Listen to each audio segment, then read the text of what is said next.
कल की क्लास तक हमने विदेशी स्रोतों के विवरण के बारे में पढ़ लिया था। आज हम प्रस्तावना की बात करने जा रहे हैं। किसकी बात कर रहे हैं? प्रस्तावना किसे कहते हैं? पंडित जवाहरलाल नेहरू द्वारा 13 दिसंबर सन 1946 को जो प्रगलंबर था, जो 13 दिसंबर 1946 को रिपोर्ट अपनी पेश की थी, उद्देश्य प्रस्ताव अपना पेश किया था, उसी उद्देश्य प्रस्ताव को आगे चलकर क्या कहा? प्रस्तावना कहा। उसी को आगे चलकर क्या कहा? प्रस्तावना कहा। प्रस्तावना का शाब्दिक अर्थ होता है विचार। शाब्दिक अर्थ क्या होता है? विचार। प्रस्तावना का शाब्दिक अर्थ है क्या? विचार। प्रस्तावना ली कहां से ली? बच्चे कल ही हमने बताया था, देखिए सज्जनों, प्रस्तावना कहां से ली गई थी? यूएसए से। कहां से ली गई? प्रस्तावना की भाषा, प्रस्तावना की भाषा कहां से ली गई? ऑस्ट्रेलिया से। कल ही बताया था। प्रस्तावना की भाषा कहां से ली गई? ऑस्ट्रेलिया से। कल ही चर्चा की थी, प्रस्तावना की भाषा कहां से ली गई? ऑस्ट्रेलिया।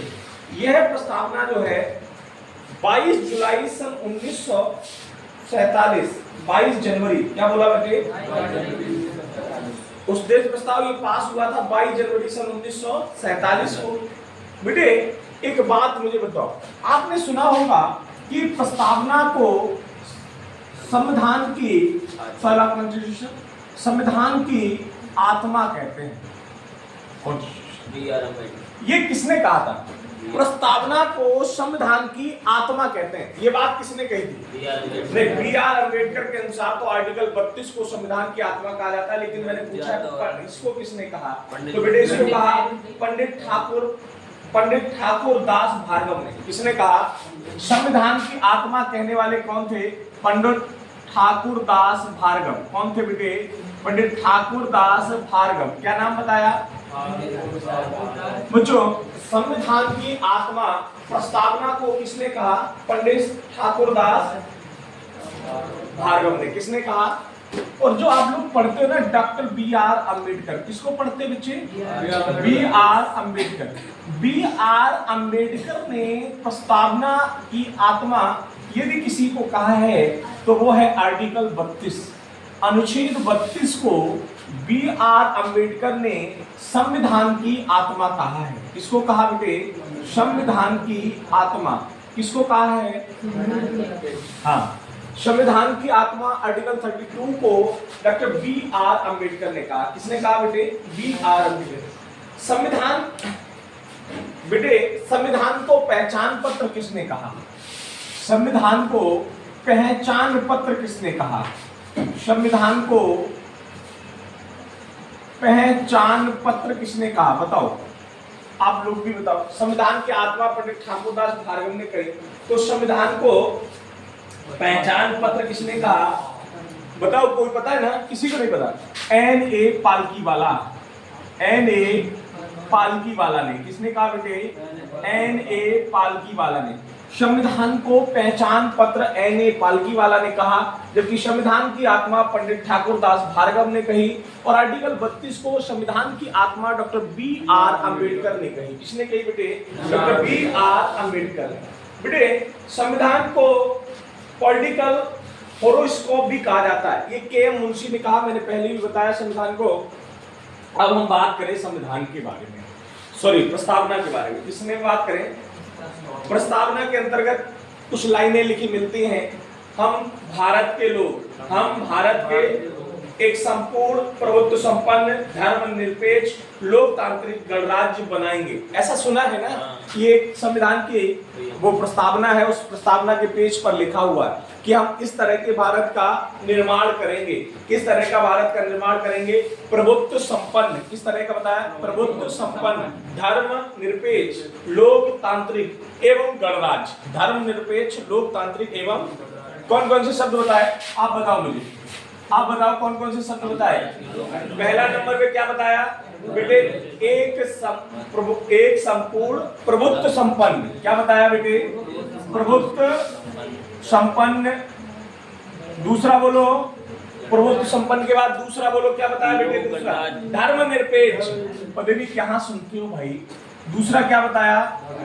धर्मनिरपेक्ष, दूसरा क्या बताया, फिर तीसरा क्या बताया, लोकतांत्रिक, तीसरा क्या बताया, लोकतांत्रिक, और कैसा बताया, गणराज्य बनाएंगे। हम भारत के लोग संविधान को किस तरह से बनाने का प्रयास करेंगे।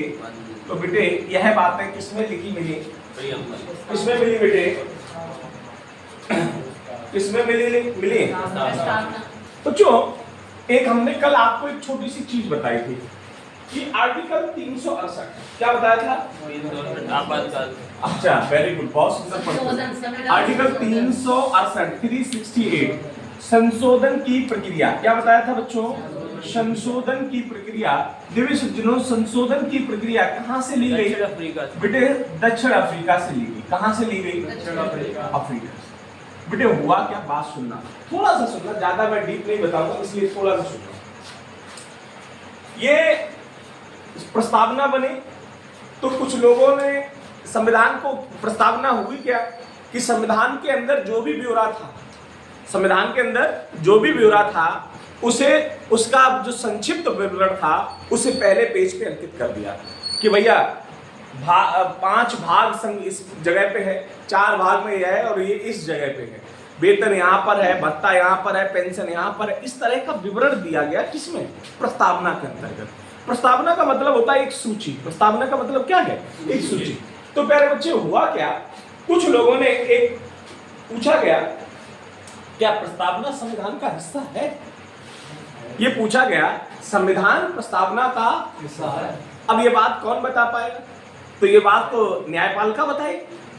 तो सुप्रीम कोर्ट के बीच यह बात पहुंची कि भाई प्रस्तावना जो है संविधान का हिस्सा है कि नहीं है। कहां बात पहुंची, सुप्रीम कोर्ट। सुप्रीम कोर्ट से यह पूछा गया कि ये भाई संविधान का हिस्सा है या नहीं। उसमें एक केस चल रहा था सुप्रीम कोर्ट, उस केस का नाम था बेरुवरी यूनियन केस। कौन सा बताया बेटे, थोड़ा सा सुन लो, ये आपके काम के ज्यादा नहीं है। बेरुवरी यूनियन केस चल रहा था और बेरुवरी यूनियन केस 21 सन में चला था, 1960 में चला था। कब चला था बेटे, 1960 में चला था। बेरुवरी यूनियन केस में ये जब वहां चल रहा था सुप्रीम कोर्ट में, और उसमें पूछा गया कि ये प्रस्तावना संविधान का भाग है या नहीं है, तो सुप्रीम कोर्ट का जवाब आया कि प्रस्तावना संविधान का भाग, किस भाग, किसके तहत कहा गया बेटे, किसके तहत कहा गया। अरे बेरुवरी के बारे में थोड़ा सा जानना चाह रहे तो बेटे, ये जैसे भारत था, ये कौन था, भारत था, और भारत और दूसरा एक और देश बन चुका था जिसका क्या नाम था, पाक। क्या नाम था, तो यहाँ क्षेत्र में पश्चिम बंगाल पड़ता है। कौन पड़ता है, पश्चिम बंगाल का एक जिला पड़ता है पैगोड़ा। कौन सा जिला पड़ता है, एक जल पैगोड़ा नाम का जिला पड़ता है। कौन पड़ता है, और जल पैगोड़ा नाम के जिले पर ही एक स्थान था, कौन, बेरुवरी। कौन स्थान था बेटे, बेरुवरी। ये बेरुवरी क्या कह रहा था भैया, ये बात ये हुई बेरुवरी नाम के स्थान की कि जैसे ये खाड़ियां थी इनके बीच लटका था कौन, बेरुवरी। कौन लटका था, पाकिस्तान ने कहा कि भैया ये बेरुवरी हमारा हिस्सा है। ये किसने कहा, तो भैया इधर भारत ने कहा कि नहीं बेरुवरी हमारा हिस्सा है। तो विवाद की कंडीशन बन गई, क्या बन गई, विवाद की कंडीशन। तो उस समय 1958 के आसपास की बात है कि भारत के प्रधानमंत्री कौन थे उस समय, भारत के राष्ट्रपति कौन थे, अरे देखो अब सुनो, पाकिस्तान की तरफ से आए नून साहब और भारत की तरफ से आए राजेंद्र साहब। राजेंद्र प्रसाद, कौन आया, राजेंद्र प्रसाद, डॉक्टर राजेंद्र प्रसाद भारत की तरफ से आए, और बेटे और पाकिस्तान की तरफ से कौन था, नून। जो जब इन लोगों के बीच ये बात पता चली तो इन लोगों के बीच एक समझौता हुआ। क्या हुआ बेटे, इसे पाक नून नेहरू समझौता कहते हैं। नेहरू नून पाक समझौता बेटे 58 में हुआ था। नेहरू नून, हाँ नेहरू नून समझौता। कौन सा हुआ बेटे, नेहरू नून समझौता। बेटे ये जो समझौता हुआ तो इस समझौते के ही समय ये बात चल रही थी, बेरुवरी केस में ये विवादित प्रक्रिया थी। बेरुवरी यूनियन केस में ये बता दिया गया, सुप्रीम कोर्ट ने बताया, ये कहानी आपके लिए इतनी इंपॉर्टेंट नहीं है वनडे एग्जाम के लिए, आप केवल सुन लें। ये कहीं सीडीएस में यहाँ से एक क्वेश्चन आया था, बाई चांस किसी ने भर दिया तो उसके लिए है। बेटे यही पूछा गया कि किस केस में सबसे पहले प्रस्तावना को संविधान का हिस्सा नहीं बताया गया, तो वो केस कौन सा था। फिर थोड़े समय बाद सुप्रीम कोर्ट में दोबारा ले जाया गया। थोड़े समय बाद क्या हुआ, सुप्रीम कोर्ट में दोबारा ले जाया गया। अब दोबारा एक केस चल रहा था केशवानंद भारती का। किसका केस चल रहा था, केशवानंद भारती का। किसका चल रहा था, केशवानंद भारती का। ये संपत्ति के बीच का केस था। केशवानंद भारती का उस समय केस चल रहा था, और ये केशवानंद भारती का जो केस था ये 1973 का केस था। कौन सा केस था प्यारे बच्चे, देखो सज्जनों सुनने का प्रयास करो, थोड़ा सा शॉर्ट बता रहा हूं। 1973 के जो सुप्रीम कोर्ट में केशवानंद भारती का केस चल रहा था, पहले हमने किस केस में प्रस्तावना को पूछा, बेरुवरी केस में। अब हम किस में पूछने गए भाई, हमने फिर से पूछा सुप्रीम कोर्ट से कि साहब हमारा संविधान के हिस्से में प्रस्तावना है या नहीं है, या प्रस्तावना संविधान का हिस्सा है या नहीं।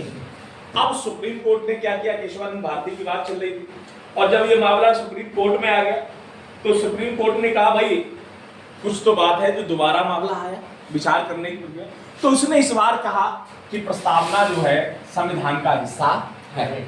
उसने क्या कहा, प्रस्तावना संविधान का, लेकिन इसका कोई भी विचार कोर्ट में नहीं लाया। ऐसा नहीं है कि हाँ इसका कोई पकड़ लिया उसके लिए भी कोर्ट ले आओ। उन्होंने कहा ये संविधान का तो हिस्सा है, आदि प्रस्तावना जो है संविधान का हिस्सा है, लेकिन इसे कोर्ट नहीं ला जा सकते। आप इसको कहां नहीं ला सकते हैं, अर्थात यह संविधान का एक जो है, लेकिन संविधान का सार है। प्रस्तावना जो है आप इसको कोर्ट नहीं ला सकते, लेकिन ये संविधान का सार है, ये संविधान का सार है।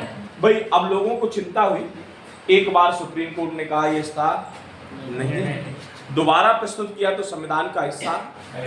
तो लोगों ने कहा भाई जैसे एक बार तुम जीत जाओ, हेड टाइल करो, एक बार दूसरा जीत जाए, देखो एक बार हुई, अब तीसरी बार जो फैसला हुए वह ऐसा ही यहाँ के लोगों ने हुआ कि फिर से सुप्रीम कोर्ट के बारे में पूछा। अब सुप्रीम कोर्ट से क्या पूछा कि साहब आपने कह दिया जब वो हिस्सा है और हिस्सा है तो इसमें क्या संशोधन हो सकता है, संविधान की प्रस्तावना में क्या हम संशोधन कर सकते हैं, ये पूछा गया सुप्रीम कोर्ट। तो सुप्रीम कोर्ट ने कहा कि आप संशोधन तो कर सकते हैं प्रस्तावना में, लेकिन मूल संविधान में नहीं। प्रस्तावना में कुछ भी कर ले, भाग 5-4 नीचे ऊपर कम लिख ले, लेकिन अंदर का हिस्सा नहीं बदल सकते, तो कोई संशोधन का फायदा होगा। ये बात जब आई तो उसने सुप्रीम कोर्ट का संशोधन तो कर सकते हो, लेकिन मूल संविधान में संशोधन नहीं कर सकते। तो भाई जब संशोधन करने का मौका मिला किसे, प्रस्तावना को, प्रस्तावना में संशोधन करने का मौका मिला। उस समय हमारे यहाँ 42वां अमेंडमेंट चल रहा था, 42वां संविधान संशोधन होने था। तो हमारा 42वां संविधान संशोधन हुआ, कौन सा हुआ, और 42वां जो अमेंडमेंट था वो 1976 में हुआ। कब हुआ बेटे, और इस 42वें संविधान संशोधन के तहत 3 शब्द जोड़े गए। बहुत याद रखो यार, हमें ये याद कराने के लिए इतनी कहानी सुना रहे हैं। 42वां जो अमेंडमेंट था कॉन्स्टिट्यूशन का वो 1976 में हुआ, और ये 42वां अमेंडमेंट अर्थात संशोधन जो था प्रस्तावना में किया गया। किसमें किया गया, देखो अब आपसे प्रश्न पूछता हूं, मैं पूछता हूं, प्रस्तावना का कौन सा संशोधन था, प्रस्तावना में कौन से नंबर का संशोधन था, प्रस्तावना में पहला संशोधन था। प्रस्तावना में कौन सा क्वेश्चन था, और प्रस्तावना में 3 शब्द किस संशोधन के तहत जोड़े गए, संविधान के संशोधन के तहत, संविधान का 42वां संविधान के संशोधन के तहत जोड़े गए। मेरी बात समझ में आई, संविधान का कौन सा संशोधन क्रम था, 42वां, कौन सा था, 42वां, और लेकिन प्रस्तावना का पहला, प्रस्तावना का, और कौन से 3 शब्द जोड़े गए, अखंडता, हाँ बोलो, है अखंडता, बनता, संप्रभुता। देखो जोड़ा गया सामाजिक, सही है, धर्मनिरपेक्ष, अखंडता, और अखंडता।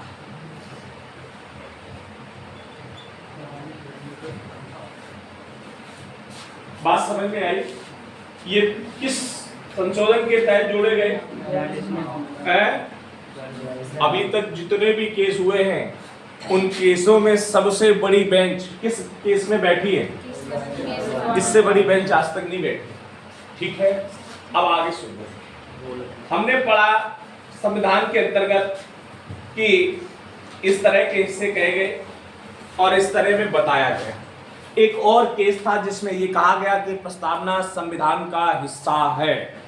एक और केस था जिसमें ये कहा गया प्रस्तावना संविधान का भी हिस्सा है, और वो कहा गया था LIC केस 1995। LIC केस 1995 इसमें में कहा गया कि प्रस्तावना संविधान का ही हिस्सा है। बात याद रखना बच्चे, एक एक बात को याद। पहला केस कब हुआ? पहला केस बेलवरी का केस 1900, केशवानंद भारती का केस 1900, LIC का केस 1995। इनके तहत संविधान को स्वीकार कर लिया गया कि संविधान के अंतर्गत जो प्रस्तावना है वो वास्तविक संविधान का ही हिस्सा है। अब हम बात आगे करते हैं संविधान के बारे में। इनके बारे में क्या बचाना, इनके बारे में भी कुछ बताना होगा कि संप्रभु क्या था, धर्मनिरपेक्षता क्या थी, गणराज्य क्या था, सब जानते हो। देखो, जो लोकतांत्रिक का मतलब होता है जनता के द्वारा चुना गया राजा। लोकतांत्रिक का मतलब क्या होता है? जनता के द्वारा, जनता का या जनता के, ये जो सरकार बनती है उसे लोकतांत्रिक कहते हैं। सामाजिक का मतलब होता है इक्वलिटी, सबका साथ सबका विकास, एक जैसा हो। बेटे धर्मनिरपेक्ष का मतलब हो, पहली बात तो बता दे, भारत का खुद का कोई धर्म नहीं है। भारत सभी धर्मों को समान मानता है। भारत का कोई खुद का धर्म नहीं है। देखो पाकिस्तान का धर्म है, पाकिस्तान का कौन सा धर्म है बेटे? तो भारत का कोई खुद का धर्म नहीं है। तो और बेटे संप्रभु का मतलब था कि बाहरी व आंतरिक फैसले स्वयं भारत लेगा। बाहरी व आंतरिक फैसले स्वयं। गणराज्य का मतलब क्या होता है? गणराज्य का मतलब होता है कि फिक्स समय बाद दूसरे का चयन होना, चुनाव के माध्यम से प्रक्रिया संपन्न। राजा का बेटा राजा होगा, इसे क्या कहते हैं? मोनार्की। इसे लोकतांत्रिक नहीं कहेंगे। लोकतांत्रिक वो है जिसे जनता के द्वारा चुना गया, जिसे जनता की सरकार कहा जाता है। ठीक है, चलो हम लोग अब मूल प्रदर्शन की ओर बढ़ते हैं, जहां से सबसे ज्यादा वनडे एग्जाम का क्वेश्चन बनता है। ये जो ऐसे क्वेश्चन थे जो अभी तक हमने आपको बताया, ये अक्सर सीडीएस वगैरह के पेपरों में पूछे जाते हैं, या आप ज्यादा थोड़ा सा बड़ा पेपर दे रहे हो उसमें ज्यादा आता है कि कौन सा केस था। केशवानंद भारती का केस कब था? 1973 में केशवानंद भारती का केस किससे संबंधित था? संपत्ति से संबंधित था। तो ये सब चीजें आपको बताने वाली होती हैं। LIC का केस कब हुआ? 1995। इसमें प्रस्तावना के साथ क्या समझौता हुआ? प्रस्तावना को संविधान का हिस्सा बताया गया। कौन सा केस था जिसमें सुप्रीम कोर्ट ने संविधान प्रस्तावना को संविधान का हिस्सा नहीं बताया? तो बेलवरी का केस था, 1960 का केस था। मुझे लगता है कि आपको याद है। अब हम शेड्यूल्स की बात करें। शेड्यूल्स बोले तो अनुसूची, शेड्यूल्स बोले तो अनुसूची। प्यारे बच्चे, मूल संविधान में 8 अनुसूचियां थी। कितनी थी? लेकिन 4 और बढ़ गई, तो टोटल अनुसूचियां कितनी हो गई? 12। हो सकता है कि आपको याद करने में दिक्कत हो, आज हम आपको याद करा देंगे, आपको याद हो जाएगा। कुछ याद कर लेना, कुछ आप पढ़ लेना। अनुसूची नंबर 1, अनुसूची नंबर 1। भाई आप इस देश में जब आए, पैदा हुए, जब आप इस देश में पैदा हुए तो आपको क्या पता था कि आप किस देश में? आपको कुछ पता था? आपको कुछ न कुछ नाम से पुकारा गया होगा, कभी बेटा, कभी लाला, कभी ध्रुव, कभी कर्ण, कभी कमला, कभी हो सकता है बड़े बूढ़ों के, अगर आपके गुण बचपन में ही मिलने शुरू हो जाते हैं कि बाबा ऐसे ही करते थे, उन्हीं जैसा नाम रख देते। देखो जो तो घनानंद लग रहा है, घटोत्कच के अवतार लग रहे हैं, ऐसा होता है कि नहीं होता है? तो अनुसूची 1 भी इसी तरह से कहती है कि जो पुराने कर्मों की लिस्टता थी आपकी, उसके तहत आपका साथ व्यवहार देखा गया। तो यहाँ पहली सूची ये कहती है कि list of states and unity. इसका मतलब क्या है कि राज्य व केंद्र शासित प्रदेशों की सूची। आप देश में आए, आपके जो विभिन्न नामों से आपकी तुलना की गई थी, उसी तरह से आप यहाँ रखेंगे केंद्र व राज्यों की सूची, राज्यों की सूची। अर्थात हम इसे कहते हैं list of states and UT. UT जानते हो किसे कहते हैं? हाँ, यूनियन टेरिटरी। बेटे अगर हम बात करें वर्तमान समय में भारत के अनुसार, तो हमारे भारत में वर्तमान कितने राज्य हैं? 28 राज्य हैं। और कितने यूटी हैं? 8 यूटी हैं। बेटे कौन सा यूटी एक दूसरे में मिक्स हो गया? कौन सा यूटी एक दूसरे में मिल गया?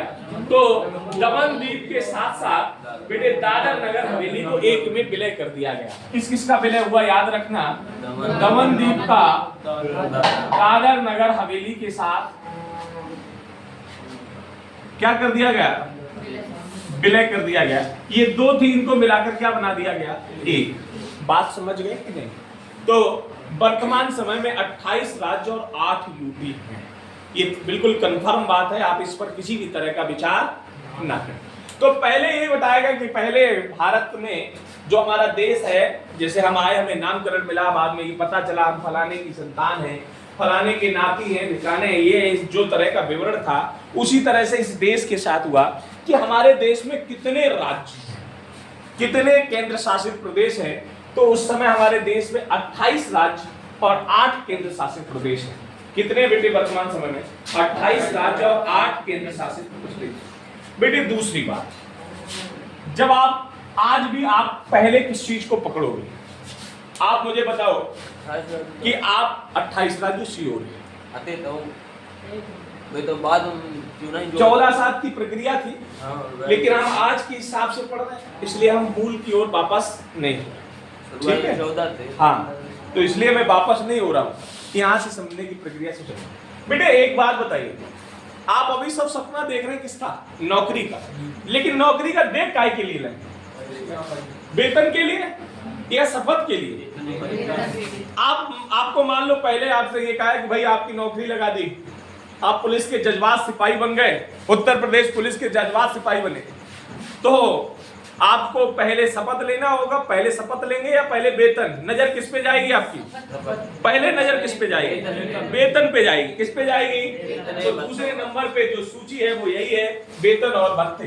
क्या आती है बेटी? वेतन एंड भत्ते। दूसरे नंबर की सूची क्या है? तो वेतन और भत्तों का विवरण अनुसूची नंबर 2 सैलरी एंड अलाउंस में जो है वो किस अनुसूची में है, किस शेड्यूल में है? दूसरे शेड्यूल में। अब तीसरे पे लोगे क्या? शपथ। क्या लोगे बेटे? तीसरे शेड्यूल्स में आप क्या लोगे? शपथ। शपथ जो है हक कहा जाता है शपथ को। तीसरी जो है शेड्यूल्स ये है, शपथ आता है। दूसरे पे कौन मिलेगा? और तीसरे पे भाई पहले पैदा दे दो, शपथ बाद में देखी जाएगी। हमें क्या दे दो? वेतन दो पहले, शपथ तो आप जब चाहो तब ले लेना। हम रोज ही शपथ लेंगे, हर 15 अगस्त 26 जनवरी पे भी एक नई शपथ लेंगे। हमारा शपथ ही मूल काम है। तो वो विचारधारा अपनी बदली। तो दूसरे नंबर पे कौन मिला? वेतन। और तीसरे नंबर पे कौन मिली? अब हम बात करें चौथे नंबर पे। चौथे नंबर पे ये कहा भैया हम शपथ भी दे चुके, वेतन भी दे चुके। अरे भाई कोई अच्छा काम करेगा और कोई कम काम करेगा, खराब भी काम करेगा, कोई आलसी होगा, कोई एक्टिव होगा, दोनों बातें होंगी। तो उन्होंने कहा ऐसा करो, ये हिस्सा बांट दो, कितने आलसी हैं कितने भाई। तो उन्होंने कहा भैया देखो राज्यसभा की सीटों का बंटवारा, राज्यसभा की सीटों का बंटवारा। तो जो सीटों को जब भी बांटने की बारी आए तो वो कौन सा है बेटे? राज्यसभा में सीटों का बंटवारा शेड्यूल नंबर 4। समझ पाए भाई? बांट दो। तो लोगों ने कहा चौपट हो जाए लेकिन बांट दो। चौपट माने चौका। राज्यसभा में सीटें बांट दो, हम चाहे चौपट हो जाए। उन्होंने कहा भाई देखो वेतन ले लिया, शपथ ले ली। उन्होंने कहा देखो यार हम कुछ लोग साहब आलसी हैं और कुछ लोग एक्टिव है, तो काम चल रहा है। काम कैसा चल रहा है? और आप साहब अगर बांट दियो तो काम चौपट हुई है। उन्हें चौपट हो जाने दो लेकिन बांट लो। तो राज्यसभा की सीटों का बंटवारा शेड्यूल नंबर 4। अब बेटे शेड्यूल जब 4 पे आ गए, हमने सीटों को भी बांट दिया। अब क्या हुआ? उन्होंने कहा देखो यार सीटें तो बट गई, अब थोड़ा सा जात के अनुसार बंटवारा होना चाहिए। हम उच्च जात के हैं, आप निम्न जात के हैं, तो उन भेदों के बीच भी अंतर रहना चाहिए। तो ये राज्य सरकार के पास शक्ति होती है। किसके पास? सरकार के पास शक्ति थी कि वह जात के अनुसार प्रशासन क्षेत्र को बांट सके। तो SC ST क्या बताया बेटे? ये शेड्यूल कास्ट की प्रक्रिया है। SC ST के जो क्षेत्र में प्रशासन से संबंधित क्षेत्र था, किससे बेटे? SC ST का जो प्रशासन संबंधित क्षेत्र था उसका बंटवारा करना। किसका? SC ST। इनके लिए विशेष प्रावधान। एसटी एसटी प्रशासन क्षेत्र हेतु विशेष प्रावधान, विशेष प्रावधान ये किसमें आया?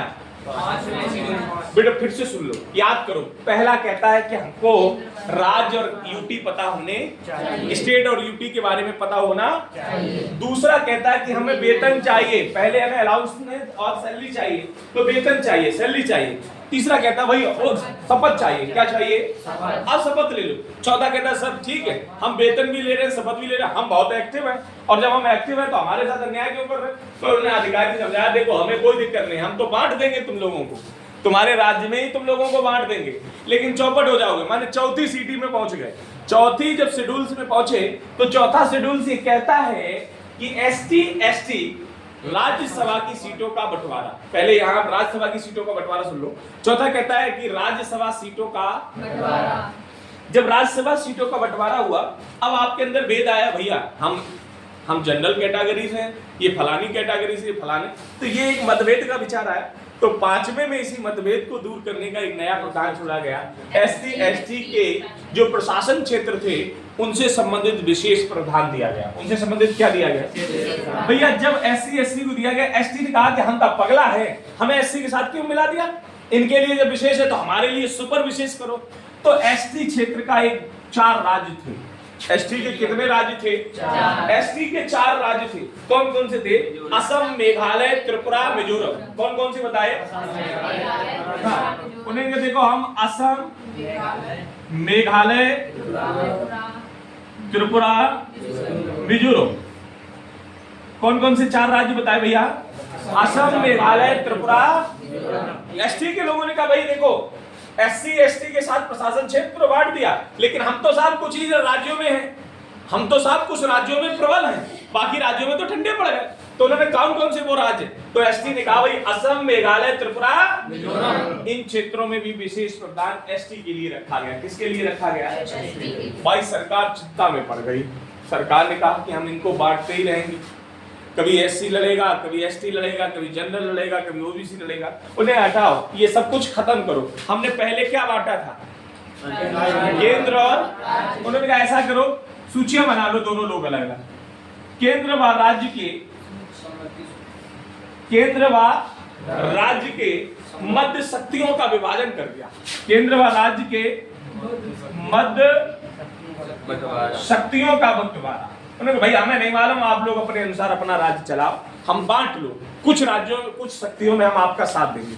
तो यहाँ 3 प्रकार की सूची जारी की गई। कितनी सूची जारी होगी? एक को कहते हैं केंद्र सूची, जिसे संघ सूची भी कहा जाता है। दूसरी आई राज्य सूची, और तीसरी आई समवर्ती।